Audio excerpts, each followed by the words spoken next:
শুভ সকাল বন্ধুরা, আশা করছি তোমরা সবাই খুব ভালো আছো। আমি কিন্তু এখন ব্লগ নিয়ে আসিনি, আমি দুটো একটা কথা তোমাদের সাথে বলতে এসেছি। তো তোমরা আমার সাথে একমত কিনা তোমরা জানিও। তো আমার আমার চ্যানেলটা কিন্তু কোনো মতেই কোনো ধর্ম নিয়ে কথা বলা, কোনো ধর্মকে ছোট করা এইসব বিষয়ে কিন্তু আমি কোনো কথা বলি না আমার এই চ্যানেলে। তোমরা সবাই জানো এই ধরনের কথা আমি আমার চ্যানেলে কোনোদিন বলেছি কিনা সেই প্রমাণ থাকলেও তোমরা দেখাতে পারো আমাকে। আমি কিন্তু এই ধরনের কিছু করি না, কখনোই না। আমি সবাইকে ভীষণ ভালোবাসি আর তোমরা সবাই আমাকে ভীষণ ভালোবাসো। আর বাংলাদেশ থেকে প্রচুর আছে মুসলিম লোক আমাকে কিন্তু দেখে, আমার ভিডিও দেখে, ভালো লাগে, কমেন্ট করে। আর আমাদের ইন্ডিয়াতে তো আছেই অনেক মুসলিম যারা আমার ভিডিও দেখে আমাকে ভালোবাসে।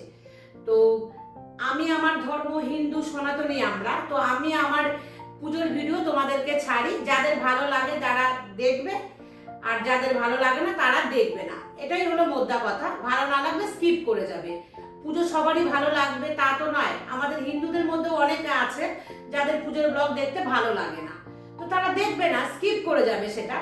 আর আমি তোমাদের সবসময় বলি যে পুজোর ব্লগ দেখতে ভালো না লাগলে স্কিপ করে তোমরা আমার যে কাজের ব্লগ আছে সেগুলো তোমরা দেখো।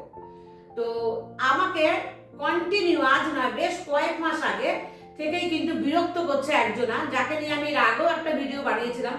আমি তাকে ওয়ার্নিং দিচ্ছি, এই লাস্ট কিন্তু আমি তাকে নিয়ে ভিডিও বানাচ্ছি। সে আমার বিরুদ্ধে সব সময় আমাকে খারাপ কথা, সব সময় আমার নেগেটিভ সে আমাকে তুলে ধরে। আমার কাজকর্ম, কথাবার্তা, সাজ পোশাক সমস্ত কিছু নিয়ে সে আমার নেগেটিভ বলে। তো সেই অবধি ঠিক ছিল, কিন্তু এখন আমার ধর্ম নিয়ে যখন সে কথা বলেছে তখন আমি আর চুপ থাকতে পারলাম না। তাই আমি তোমাদের কাছে কিছু কথা বলতে আসলাম, কিভাবে সাম্প্রদায়িক দাঙ্গা বাঁধানোর একটা হিংসা প্রবণতা তার মনের মধ্যে। তো তার কমেন্টসটা আমি একটু বলি। তবে আগের দিনের একটা কমেন্টস ছিল, সেই কমেন্টসটা সে ডিলিট করে দিয়েছে। আমি বুঝতে পারিনি সে ডিলিট করবে, তাহলে আমি স্ক্রিনশট রেখে দিতাম, কিন্তু আমি তবুও বলছি সে কি বলেছে। আর লাস্ট ভিডিও কালকে যে ভিডিওটা, সেখানে তোমরা গিয়ে কমেন্ট করে দেখতে পারো যে সে আমাকে কতটা নেগেটিভ প্রমাণ করার চেষ্টা করছে। কিন্তু কি বলেছিল তার আগের ব্লগের কমেন্ট, সেটা তো ডিলিট করে দিয়েছে আর আমি প্রুফ রাখিনি। তবু যেটুকুনি আমার মনে আছে আমি তোমাদের সাথে সেটা শেয়ার করি। আর এ হচ্ছে বাংলাদেশ থেকে দেখে, এর নাম হচ্ছে মোর্শেদা আক্তার। তো এ ভীষণই ডেঞ্জারাস এবং সাম্প্রদায়িক দাঙ্গা বাঁধাবার জন্য সে বিভিন্নভাবে চেষ্টা করছে। আর তার কথার ধরন দেখলেই তোমরা বুঝতে পারবে। তো আগের দিন ব্লগে বলেছিল, প্রপার লাইনটা আমার মনে নেই, কিন্তু আমার এইটুখানি মনে আছে। সে বলেছে যে ও আমার ব্লগ খুব ভালো লাগে এই সেই বলে, মোদ্দা কথা নেগেটিভে আসতে হবে, সেই জন্য সে বলছে আমাকে যে তোমার পুজোর ব্লগ দেখতে আমার ভালো লাগে না। তো ওগুলো দেখলে আমার কুসংস্কার মনে হয়। তো এই অবধি ঠিক ছিল যে তোমার পুজোর ব্লগ ভালো লাগে না, কুসংস্কার মনে হয়, হতেই পারে, ও একটা অন্য সম্প্রদায়ের মানুষ, তো ওর আমার ব্লগ নাই ভালো লাগতে পারে। আমারও যে ওর সবকিছু ভালো লাগবে তার তো কোনো মানে নেই, কারণ ওদেরও যেসব রিচুয়াল আছে সেই রিচুয়ালগুলো আমাদের হিন্দুদেরও ভালো লাগে না। কিন্তু ভালো না লাগলে কি, ওর ধর্ম পালন করবে, আমার তো সেখানে কিছু বলার নেই। বা আমরা যে ধর্ম পালন করবো সেখানে ওর বলারও কোনো অধিকার নেই। দিয়ে ও আমাকে বলছে যে আমাদের যে ঠাকুরগুলো আছে সেই ঠাকুরের কালো কালো দেখতে, জিভ বার করা, সেগুলো দেখলে ওর ভীষণ ভয় লাগে। তারপর ও একটা হাসির ইমোজি দিয়েছে, আমাদের মা কালীর কথা বলছে, যে ওকে দেখলে ওর খুব ভয় লাগে, দিয়ে এবার হাসিও লাগে ওর। আর ভগবানকে যে ভগবান তো তৈরি করা যায় না, ভগবান আমরা তো নিজে হাতে তৈরি করি, আর তৈরি করে তারই পুজো কি করে হয়? তো আল্লাহ নাকি সব সৃষ্টি করেছে, তাই আল্লাহকেই নাকি আমাদের পুজো করা উচিত, তারই আরাধনা করা উচিত। এটাও আমাকে বলেছে যে এটা ঠিক কিনা তুমি বলো। তো তোমার কাছে তোমার আল্লাহ ঠিক হতে পারে, কিন্তু আমাদের কাছে আমাদের ঈশ্বরই ঠিক, কারণ আমাদের কাছে আল্লাহ, তোমরা যেরকম ঈশ্বরকে বলো ইনভ্যালিড, আমাদের কাছে আল্লাহ হচ্ছে ইনভ্যালিড। আমাদের কাছে আল্লাহকে কেউ চোখে দেখেনি, তো সেটা আমাদের কাছে আমাদের মনে হয় না, তা তোমাদের কাছে সেটা মনে হয়, তোমরা আল্লাহকে মানো। আল্লাহ কে, আল্লাহ কোথা থেকে এসছে, এসব বিষয় নিয়ে আমি কোনো তর্কেই যেতে চাই না, কারণ আল্লাহকে কেউ দেখেইনি। আল্লাহ হচ্ছে একটা হাওয়া বস্তু আমরা মনে করি হিন্দুরা, কিন্তু সেখানে তো আমরা মনে করলে কি হবে, আমাদের মনে করে কোনো যায় আসে না। তোমরা কি মনে করো আল্লাহ তোমাদের হচ্ছে এক বা অদ্বিতীয়, তেমনি আমরাও মনে করি আমাদের ঈশ্বরই হচ্ছে এক অদ্বিতীয়। আর তোমাদের আল্লাহ যেরকম তোমরা মনে করে সৃষ্টি করেছে এই দুনিয়া, ঈশ্বরও আমাদের কাছে ঠিক তেমনই, যে ঈশ্বর সৃষ্টি করেছে, তাই আমাদের এই শরীরে প্রাণ এসছে, জীব এসছে, আমরা যে যা কিছু করি এই ঈশ্বরের জন্যই করি, ঈশ্বর আমাদের করায়। আর আমাদের ঈশ্বর শেখায় না কখনো কোনো ধর্মকে ছোট করা।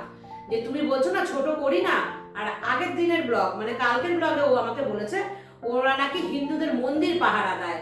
হ্যাঁ, তো এটা হতে পারে যাদের মনের মধ্যে এরকম হিংসে আছে, মানে যাদের নয় যার, মানে ওই মোর্শেদার মনের মধ্যে যে এত হিংসে রয়েছে যে ও বলছে এটা করা উচিত না সেটা করা উচিত না, আল্লাহর আরাধনা করব আমি, ও আমাকে শেখাচ্ছে আমি আর আল্লাহর আরাধনা করব।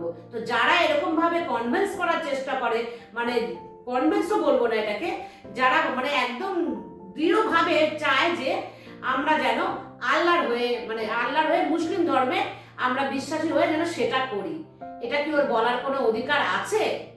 আমি হিন্দু, আমি গর্বের সাথে বলি আমি হিন্দু, তুমি মুসলিম, তুমি গর্বের সাথে বলবে তুমি মুসলিম। তুমি বাংলাদেশ থেকে আমাকে একটা হিন্দু মেয়েকে তুমি পরিচালনা করতে চাইছো যে আল্লাহ এক এবং অদ্বিতীয়। না, সেটা তোমার বাংলাদেশে হতে পারে বা প্রত্যেকটা মুসলিমের মনে হতে পারে, কিন্তু হিন্দুর মনে ঈশ্বরই এক এবং অদ্বিতীয়। তাই তুমি এইসব সাম্প্রদায়িক দাঙ্গা একদমই বাঁধাবে না, কারণ বাংলাদেশে প্রচুর এরকম মুসলিম আছে, তারা কিন্তু তোমার মতন মানসিকতা একদমই নয়। আর আমাদের ইন্ডিয়ার মুসলিমরা তো একদমই ওরকমই নয়, কখনো ভাবে না যার যার ধর্ম শেষে পালন করবে, সেখানে বলার কিচ্ছুই থাকে না যে আমি কেন বলবো, একটা মুসলিমকে আমি কেন বলবো তুমি হিন্দু ধর্মে দেখো বিশ্বাস করো এই করো, না, সেটা তো তার ধর্ম সে পালন করবে। আর ধর্ম নিয়ে আসছে কেন আমার কমেন্টস বক্সে তুমি কমেন্ট করতে? আমি তো ধর্ম নিয়ে কখনো কিছু বলিনি, তুমি কেন বলছো আমাকে এইসব কথা? বলছো আবার কি বাংলাদেশের এক দিদিমণি বলছে যে সে বলেছে হ্যাঁ কেন পুজো করি তা তো জানি না, বংশ থেকে মানে পরম্পরা সবাই করে এসছে তাই করি। সে এইসব কথা তোমাকে বলতেই পারে, কারণ আমাদেরও শোনা কথা যে বাংলাদেশে যারা আছে হিন্দুরা বিশেষ করে তারা ভয়ে এরকম অনেক কিছুই তোমাদেরকে বলে। তো সেটা তো আমার বিষয় না, বাংলাদেশের হিন্দুরা ওরা যা খুশি বলুক, আমাদের সেটা কোনো ম্যাটারই করে না। সে ভয়ে তোমাদের এই কথা বলে নাকি সে মন থেকে বলে সেটা আমাদের দেখারও বিষয় নেই। আমি ইন্ডিয়াতে থাকি, আমি হিন্দু, আমি সনাতনী, আমি হিন্দু ধর্মে বিশ্বাসী করি, তো আমি এটা করি। তোমার কোনো অধিকার নেই এই বিষয় নিয়ে আমাকে কোনো কথা বলার। আর ফার্দার তোমাকে আমি বলছি এই ধরনের কমেন্ট তুমি করবে না।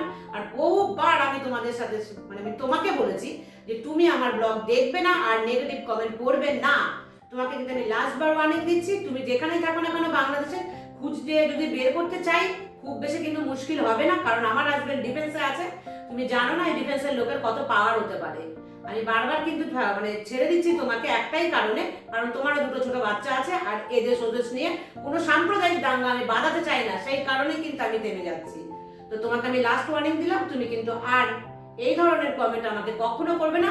আর আমি তোমার হাতে জোর হাতে তোমার কাছে আমার নিবেদন যে তুমি আমার ব্লগ দেখবে না, দেখবে না, দেখবে না। তোমার মতো নিচ মানসিকতার মানুষের কোনো জায়গা নেই, আমাদের ব্লগ দেখার কোনো অধিকার নেই, আর কমেন্ট তো তোমরা করবেই না। যারা বাংলাদেশে থাকে আরো তোমাদের মতো মুসলিম, তাদের গিয়ে দেখো গিয়ে তাদের মন মানসিকতা, তোমার মতো নিচ মন মানসিকতা কারো নেই। কারণ শিক্ষা চাই, এই যে নিচ মানসিকতাটা, এটার জন্য পেটে বিদ্যা লাগে, পারিবারিক শিক্ষা লাগে, যার দুটোর কোনোটাই তোমার মধ্যে নেই। তার জন্য তুমি এই কথা বলতে পারো। আরো তো আছে তোমাদের স্বজাতি বোনরা, দেখো তো তারা এরকম কমেন্ট আমাকে করে কিনা। কেউ করে না এরকম, কারণ তোমার পারিবারিক শিক্ষা, তোমার ভেতরের শিক্ষা নেই বলে তুমি এই ধরনের কথা কমেন্ট বক্সে এসে লিখতে পারো। যেখানে ধর্ম নিয়ে কোনো কথা নেই সেখানে গিয়ে তুমি বলো। তো তোমার ধর্ম তোমার কাছে বড় রেখে কোনো হিন্দুদের বিশেষ করে এই ধরনের উপদেশ দিতে আসবেই না। তো বন্ধুরা তোমরা বলো যে এই ধরনের যে তারা কমেন্ট করে, মানে যারা না ও একাই করে আমাকে এই কমেন্টটা, এই মোর্শেদা আক্তার, মানে ও এতটাই ডেঞ্জারাস লেভেলের। তো আমাকে কালকে রাতেই অনন্যা বলেছে যে আমার খারাপ লাগছে, আমার কমেন্ট করা উচিত কি উচিত না, যে এই ধরনের কমেন্ট কেন আসবে এই ব্লগে, তো কেন তোমরা কিছু বলবে না। আমার বন্ধুদের কাছে রিকোয়েস্ট যে কেউ যদি এই ধরনের নেগেটিভ কমেন্ট করে প্লিজ তোমরা আমার সাথ দিও, তাদেরকে জবাব দিও। কারণ না হলে এই একজনা বলছে তারপরে আরেকজন আঙুল তুলবে, আবার আরেকজনা তুলবে, এরকম করতে করতে কিন্তু আমার ব্লগটাকে পুরো একদম নেগেটিভে ভরে দেবে। তো প্লিজ আমি তোমাদের সবার কাছে বন্ধুরা আমার রিকোয়েস্ট, এরকম যদি কেউ বলে তো প্লিজ তোমরা আমার সাথ দিও, মানে সত্যের সাথ দিও, ন্যায়ের সাথ দিও। যে চ্যানেলে কোনো রকম নেগেটিভ কিছু নেই সেইখানে এই ধরনের একদম কি বলবো যে হিংসা আসলে মনের মধ্যে, তো এরা এসে এই ধরনের কমেন্ট করে আমার ব্লগ চ্যানেলটাকে খারাপ করে দেওয়ার চেষ্টা করছে। আমি জানি না এর কাছে কিভাবে আমার ব্লগ পৌঁছালো, তারপর থেকে কন্টিনিউ হয়ে আমাকে এরকম নেগেটিভ বলছে। তো এরকম নেগেটিভ বলুক, দেখো মানুষ, আমি যখন সোশ্যাল মিডিয়ায় এসেছি বলবেই মানুষ নেগেটিভ, কিন্তু তাই বলে ধর্ম নিয়ে কথা আমি একদমই পছন্দ করি না। কারণ আমার কাছে আমার ধর্ম সবচাইতে বড় ধর্ম। আর আমার ধর্মে কখনো অন্য ধর্মকে ছোট করতে শেখায় না। আমার ধর্ম নম্রতা শেখায়, ভদ্রতা শেখায়, কথার মার্জিত ভাব শেখায়। তাই আমি চাইবো যারা অন্য ধর্মের আছে কখনো তার বিপরীত ধর্মের মানুষকে কিন্তু কেউ কখনো ছোট করো না, মানে করো না, তোমরা কেউ করো না আমি জানি। এরকম দুই একজন আছে না যাদের শিক্ষা দীক্ষা কিছু নেই, তারাই কিন্তু বলে। তো যাই হোক বন্ধুরা, আমার ব্লগ কিন্তু আসছে সন্ধেবেলা, তোমরা অপেক্ষা করো। আর ভীষণ মানে মাথাটা গরম হয়ে গেছে, মানে এইসব শুনে না রাখা যায় না। কারণ চারিপাশে যে সাম্প্রদায়িক দাঙ্গা, এই সমস্ত জন্যই না আরো বেশি যেন আতঙ্কিত হয়ে উঠি এই ধরনের মানুষদের কমেন্টগুলো পড়লে পরে। তো যাই হোক, নেক্সট ব্লগ আসতে সন্ধেবেলা, তোমরা আমার জন্য ততক্ষণ অপেক্ষা করো। আর আজকে মানে এখনকার মতন টাটা।